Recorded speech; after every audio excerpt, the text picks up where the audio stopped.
Fa fotoana izay tokony hidiran'ny orinasa tsy miankina amin'ny ara-dàlana ahafahana misitraka ireo fanampiana avy amin'ny fitondram-panjakana izao raha nolazainy Ministry ny Varotra sy ny Indostria. Tamin'ny alalan'ny mahasehatra ara-dàlana ireo orinasa mantsy no nahafahana nanome fanampiana ho an'ny ireo mpiasa avy amin'ireo orinasa tsy miankina ireo.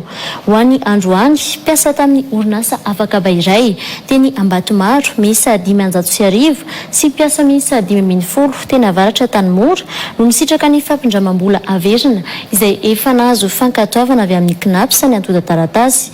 Ny filohan'ny Repoblika no nizara izany ho an'ireo mpiasa ireo. Tojo-rabefaritra sy lanitra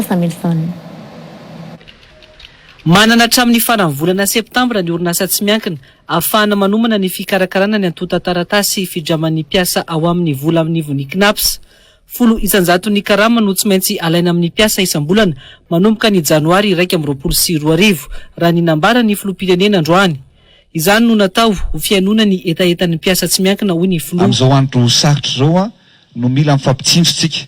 Amin'izao andro sarotra zao no anivon'ny fitondram-panjakana hoe tsy irery ihany koa ianareo fa dia eo anilanareo mandrakarivo zay ny afaka atao dia mifampitondra-bavaka mifakahery ary zay no natonga anay teto androany satria maro ireo mpiasa eo anivon'ny orinasa afakaba maro dia maro manerana ny nosy izay mba ahafana miatrika an'izany crise ny coronavirus zany dia mba naniry nanam-pikasana no hoe mba mila tosika, mila fanampiany, mila mba ahafahana mba mameno ny banga ao an-trano nefa ny tsy afaka mindram-bola amin'ireny banky ireny no ny antony tsy ampy antoka. Fotoana tokony hidiran'ireo orinasa tsy mara-dàlana ao anatin'ny ara-dàlana ahafahana misitraka fanampiana izao hoy ny Ministry ny Indostria sy ny Varotra ary ny sehatra tsy miankina. Iny mazava tsara ny démarche atao amin'ny CNAPS.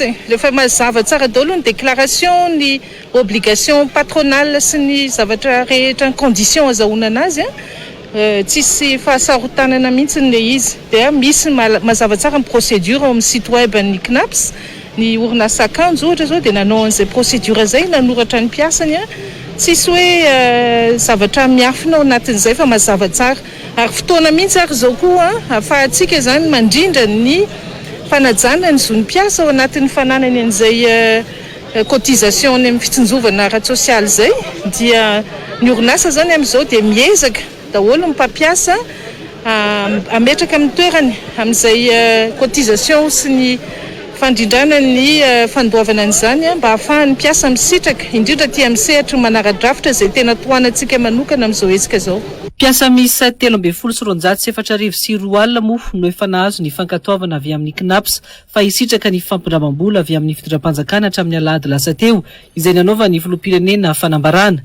500 amin'ireo no nahazo izany mivantana teny amin'ny orinasa afakaba izay misehatra amin'ny resaka lamaody teny Ambatomaro. 20 kosa ho an'ireo solitena ny mpanao Asatanana teny Varotra Tanimora. Androany no natomboka tamin'ny fomba ofisialy ny fitsinjarana ny Tsinjo Fameno. Banky iray eto an-drenivohitra no miara-miasa amin'ny CNAPS amin'ny fizarana sy fanomezana ny findramam-bola ho an'ny mpiasa tsy miankina izay.